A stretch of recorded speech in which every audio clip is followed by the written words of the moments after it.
This one's a long one, but it's worth the read if you like wild, reckless stupidity. A while back I was homeless and couch hopping, and all I ever did was party and get incredibly fucked up as often as possible. I went to raves pretty often, and was invited out to a moon gathering in the mountains in Northern Virginia. A moon gathering is basically just a get-together of ravers and other trippy types to celebrate the full moon and trip balls and smoke DMT. I decided to invite my friend D from Virginia Beach, which was 4 hours away. He's a big raver and jumped at the invite. Around 10 p.m. he showed up with his female friend S and all of his rave toys, full gear and everything. Now, this wasn't really the rave he was expecting, and he got really disappointed that there was no MDMA there. He then asked if I wanted to come with him to go get some. I was tripping on a few hits of acid at this point, so in the confusion I assumed he meant somewhere close. He did not. 2 hours later, I'm in the car and we pass Richmond. I ask him where the hell we're going and he says, "Back to Virginia Beach." I freaked out and tell him to turn the car around because I'm not about to get stuck 5 hours from home. He refuses and promises to take me home the next day.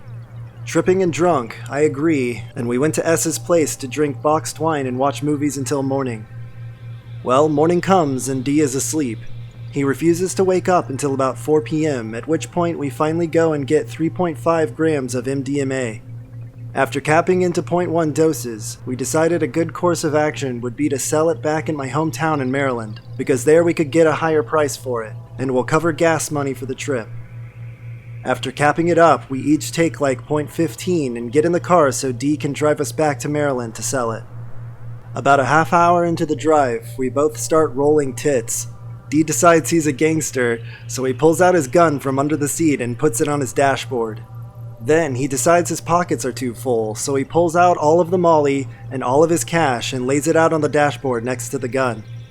At this point, I realize he's a psychopath, and as we weave in and out of busy rush hour interstate traffic, he decides now would be a great time to pull out his laptop and start mixing dubstep on virtual DJ. By now, I've accepted that I'll probably die on the way to Maryland, so I start enjoying the ride as the rolls kick harder and harder. I'm rolling absolute balls by now, and we basically just party the whole way, bumping music and avoiding cops, smoking blunts and drinking Four Locos. It was actually kind of a good time, despite the constant fear of death. So, we make it back to Maryland, somehow all in one piece, and we decide that a good base of operation will be my friend, who is a heroin addict with an incredibly dysfunctional family, and we take our stuff to T's house. We set up shop and people come up and buy the entire set of 35 pills within 24 hours. Now we've got like $600, and besides gas money and other expenses, D still has $250 to spend. He decided that he wanted something that was hard to come by in Virginia Beach, so I suggested PCP, which is pretty common in the DC area. He likes the idea, so I arrange a half ounce of liquid PCP for $200. We go and pick it up in DC, and he decides to hang around for another day to give it a try since he's never tried it before. We smoke a few dipped Newports and get fucking gooped out, spending the whole night in a confused haze before he decides to head out with the PCP at like 8 a.m. without getting any sleep. Next thing I know, I'm getting on a phone call with his girlfriend, who is a great friend of mine from childhood, asking me what the fuck I gave her boyfriend and how the fuck he started acting so insane. Apparently, D had gotten home acting completely bizarre. He was smoking the PCP pretty much the whole way home and went berserk, wildly looking for his gun, and acting as if he thought he was being followed. I don't know the whole story, but he basically had a minor breakdown and got violent with a few people, so they had to put him in a psych ward for a few weeks. Since then, I've heard he's doing well. He and his girl have a kid now, and he's cleaned up his act, which is good to hear. TLDR, don't do drugs.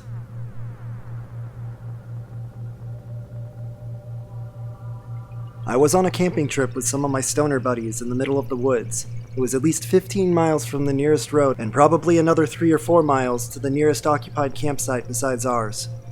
So we'd been smoking a lot of weed, primarily joints, at the end of every day. My friend Kay had bought something special for one night, and tonight was that night. This campsite we were all at was on an island. It was the only campsite. There was an amazing view of the lake from where we had put up our tent.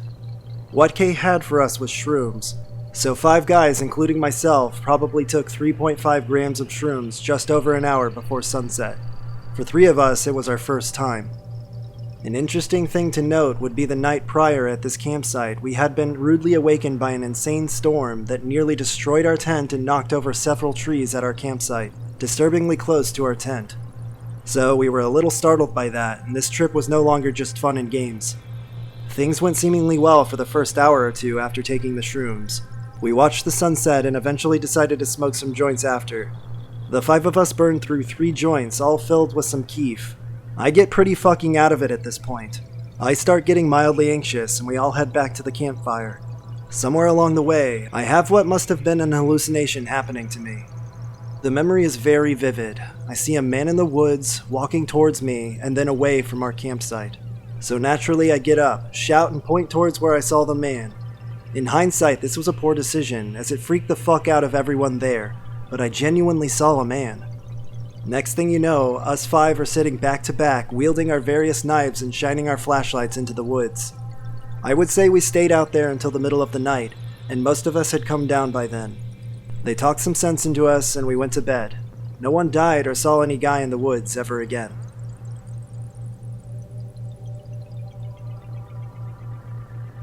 Okay, most of you are going to call me an idiot on this one, and you're right. When I was 16 or 17, I threw a party at my house. Only a few people were supposed to come. So I got the great idea to drop 7 hits of acid. I later found out through the internet that this was an N-bomb, probably 25I. Upon coming up, I got super sick and felt like I had to puke, so I went to the bathroom, closed my eyes, and began to violently vomit. Only when I opened my eyes, there was nothing in the toilet, and I began to freak out, and the only thing I could say was, "What the fuck?" So I went back to my room to lay down and calm down while everybody else was throughout the house partying. I started to feel sick again when I was in my bed, and I felt like I had to puke again, but my brain was like, "Ha, you're not going to fool me this time, drugs," only to actually puke all over my floor. Now my tripping ass still couldn't grasp what happened, so I went to grab my best friend and pulled him into the room and asked him, "Dude, did I just throw up on my floor?" He looked down at it and said, "Oh god, yeah, you did, man." My dog then proceeded to come in and clean up my puke, which was disgusting. As the night progresses, a lot more people show up that I didn't know, and the party is getting way out of hand. People are outside screaming, drawing way too much attention alongside my driveway that is lined up with cars. Everybody is getting way too rowdy, so I decided to go downstairs and chill. This is where shit got even weirder. It seemed when I closed my eyes, I was spiraling deeper and deeper into my own head. I could feel it. People were actually coming down now at this point, trying to talk to me, but they all talked super slow motion-like, and their voice sounded like they were talking through a copper pipe. I looked at the deer mounts on the wall, and the buck was made up of complete Aztec tribal patterns with no fur at all. Then, in the midst of all of this, after people had left me alone to be down, I hear my back door kick open and my grandma start to scream, "Who the hell are you people?" And someone drunkenly responded, "Who are we? Who the hell are you?" My mental sanity snaps, and I start to panic and hide in a dark corner of my basement, waiting for her to come down. But the music kept on playing and people went on partying, so I was auditorily hallucinating the whole ordeal. At this point I realized I'm tripping way too hard and need to get everybody the fuck out before something bad happens. So I walk upstairs to find my buddy that helped me with the puke situation. I find him standing outside of the bathroom door closed. I knew immediately that something was off. I asked him if everything was okay and he said, "Yeah man, everything's cool, just go and chill." But I wasn't buying it. I opened the door to see a girl lying on the floor bleeding and crying bloody murder. My first thought was that she had gotten drunk and went to the bathroom, fell and cracked her head off something and was bleeding out. Her sister is in there blackout drunk with her, and she comes up to me and says, "Did you give her acid?" "I know you gave her acid, I'm going to call the cops." At this point I snap and don't know what to do. I'm pacing back and forth in my house. A little later I found out that the sister that threatened to call the cops on me actually punched her younger sister in the face out of jealousy of another guy there that they were both going after. Along with this, I now have a naked, depressed girl walking up and down my street screaming and crying, and then went into the woods and nobody could find her for a good 4 hours. The party finally ended and nobody was hurt bad, but since this party I now hate alcohol. I saw from a different perspective what it does to people and how fucked up it makes you. Now, with that said, please anybody reading this, do not drop 7 hits of M-bomb. After researching it a few weeks later, I should have been dead that night, and I don't know how I lucked out and survived.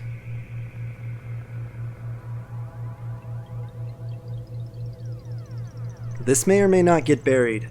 My mom used to get a prescription for 10 milligrams of Ambien every month. She never took them because she didn't like the way they made her feel in the morning. She gave me half of one once when I hadn't slept in 3 days, and thus began my journey into an Ambien dimension. The best story I have is one night when I was about 15, my friend came over and we each took 2. I was in the bathroom when it kicked in, and I went back out into the hallway. I looked down and the design of the carpet turned into mecha dinosaurs, Indians and Vikings riding mammoths, all in a full-on war with each other. And if I moved my hand over the carpet, they would all go back to their sides and then start again. I watched them battle until they all faded away, and then went back into my room with my friend. She was watching some TV and asked if we could smoke. I said sure and packed one up. We sat on the end of the bed across from each other, and we only had one lighter, so commence us smoking. The Ambien is hitting hard at this point, and I'm having a hard time with depth perception. I take the bowl from her, and she just goes into full-on zone mode, staring at the TV. I start looking around the bed for the lighter, and just as I see it, a hand wraps around it, and it's lightly lifted at my face as if it's being handed to me. I look up and there's a guy sitting right behind my friend on the bed in a suit and a top hat with a monocle. I swear to fuck, I looked this son of a bitch in the eye as I took the lighter from him and continued to do so as I lit the bowl. After I lit it, he just sort of faded away. But man, I swear I took the lighter from him. My friend was gone in La La Land, and I could see her staring at the TV out of my peripheral vision as this all happened.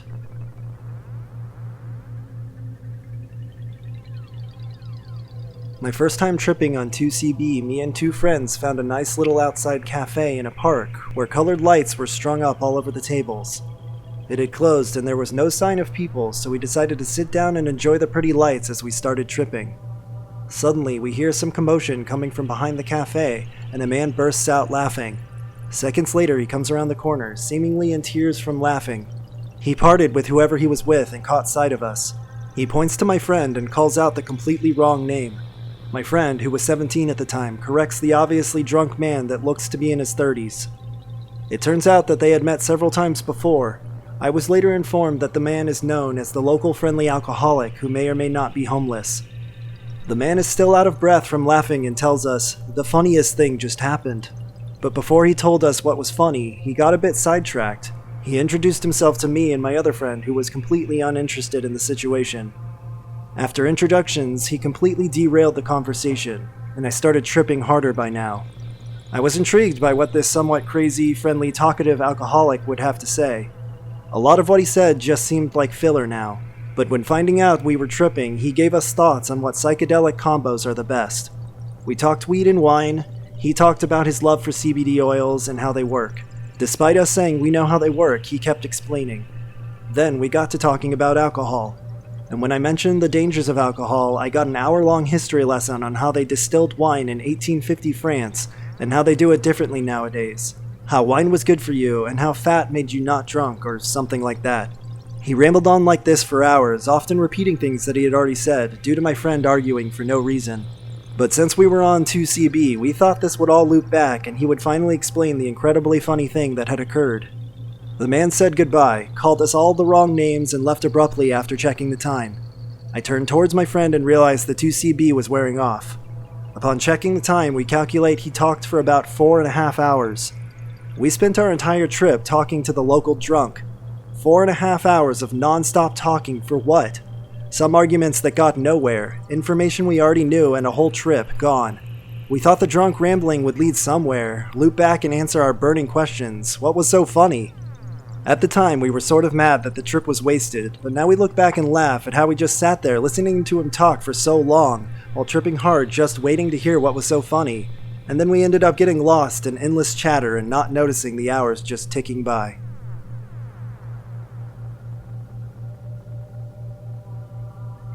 Once upon a time, a couple friends and I did acid in my apartment. At the time, I had a disassembled television on my living room floor that was being converted into an aquarium. This made it be so that there was also a lot of tools lying on the floor. I thought about how I should pull all of this away before we dropped, but I didn't. More on that later. Starting the trip out at my friend's house was fun, but as he was not practicing, it was a bit strange, so we decided to go back to my apartment. I tried to open my front door, but the acid was kicking in and I forgot briefly how keys worked. I panicked and ran to my friend's house. I explained my situation to a girl I barely knew. I gave her my keys and phone number, and she said that she would call me when she got into my apartment. Eventually she got in and I got the call. I went home, and I swear I was in the apartment for at least an hour before I realized that nearly every object I owned was turned upside down.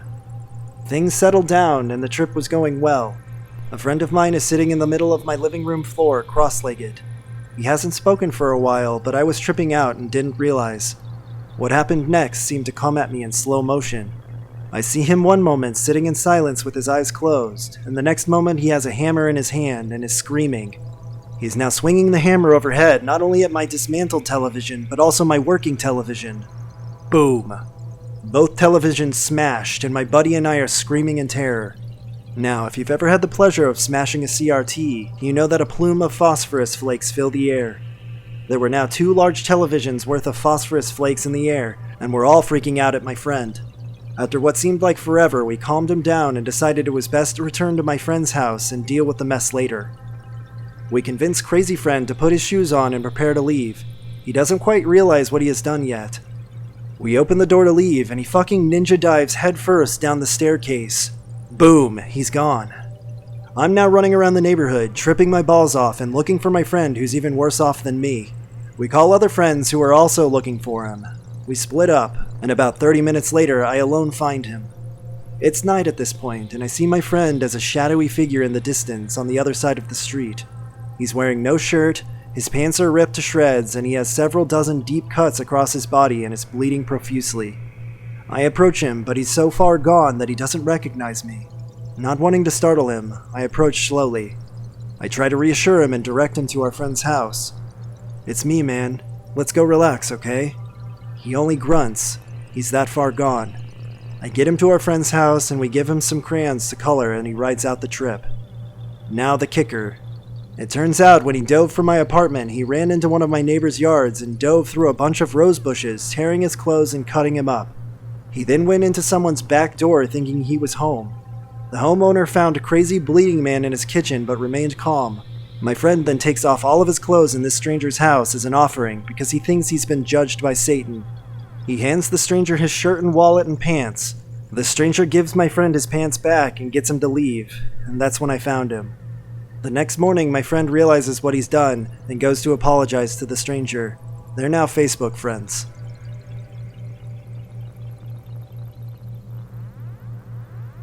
This is my quote-unquote best drug story because it finally made me realize I couldn't do drugs anymore.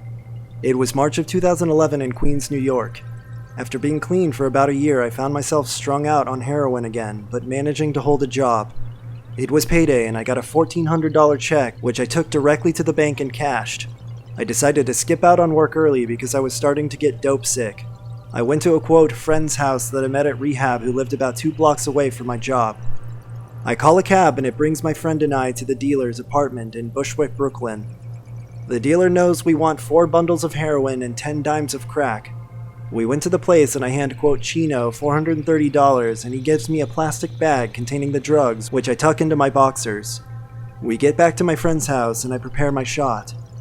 The bags of heroin were stamped One Love, which we had received a week prior and it was pretty weak. I think I shot about 20 bags in a day when we last got it. I decided to do a 3-bag shot as my initial dose, seeing how weak it was the last time we copped. I mixed 3 bags in a spoon, dropped a cotton in, and pulled the dope into my syringe. I tied off and found a vein on the first try. Most of my veins are pretty fucked up, so I felt lucky to hit so quick. As soon as I pushed down the plunger, I felt the most intense rush I've ever felt doing drugs, and I'm a tired and tested heroin junkie. I immediately said, "Holy fuck," as I pulled the needle from my arm and blacked out. Fast forward 40 minutes later and I wake up on the kitchen floor staring up at 2 uniformed cops and 3 EMTs. I had my first overdose. The friend called them and flushed all the drugs when I collapsed. I was completely blue when they got to the house and they gave me Narcan, which snapped me out of it. I was taken to the hospital and observed for 5 hours and then I was released. I got into a cab and copped 2 more bundles of heroin in Harlem and slept on a park bench, occasionally walking to a nearby McDonald's to shoot up.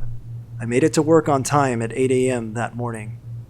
After this, I decided to kick dope and drugs altogether, and yesterday was 5 months clean.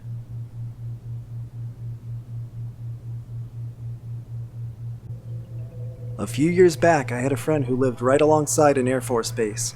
We used to go out to his place to take acid as he had a really big, really awesome property to explore while high. One weekend, some friends got a few sheets of acid to sell. We were all out at our friend's property tripping. One of my friends, we'll call him Dave, got the idea that it would be a good idea to eat an entire sheet of acid. Unbeknownst to us, he took a whole sheet and chewed it up. Then he passed it to someone else and said, "Chew it a few times and pass it on." Everyone, being completely gone, went along with it. The next night, we're all still high and talking about how thoughts create reality and that kind of fry logic. Well, it comes up that if you believe hard enough in something, it will come true. So Dave says, "So if I believe in the Batcave, I'll find the Batcave?" We told him of course and continued our discussion. Some time passes and we don't realize Dave is gone now. His shoes and coat are gone and we see footprints heading out the back door into the snow. About that time, the phone rings. It's the Air Force. They want to know if we know a Dave. So the soberest of us got into the car and went to pick him up. When we got to the main gate of the base, Dave jumps out of a big black SUV with tinted windows. He gets in our car and says we should get out of here. He found the Batcave and Batman wasn't happy about it. It turns out Dave had walked through our friend's yard until he found a big razor-wired fence. He tossed his coat over the razor wire and climbed the fence. He kept walking until he found a big mound in the snow. When he got to it, there was a door and a keypad. Thinking that he had found the Batcave he created with his mind, he entered the last 4 of his social security number, which he had used to clock in at work. The keypad beeped and he opened the door. He walked down a long, steep flight of steps and found another door with a keypad. Again, he entered the last 4 of his social security number, and again the keypad beeped and the door opened. He walked down a long hallway until he hit another door and another keypad. At that point, 6 soldiers burst in with assault rifles pointed at his direction. After being interrogated for a few hours, they realized he was just a high guy exploring his friend's property and got lost. When they finally realized what happened, they called us to come pick him up. They decided against pressing charges, but warned him if something like this ever happened again, there would be a serious jail time offense. Apparently, they were a little embarrassed that some high guy managed to access a high security silo.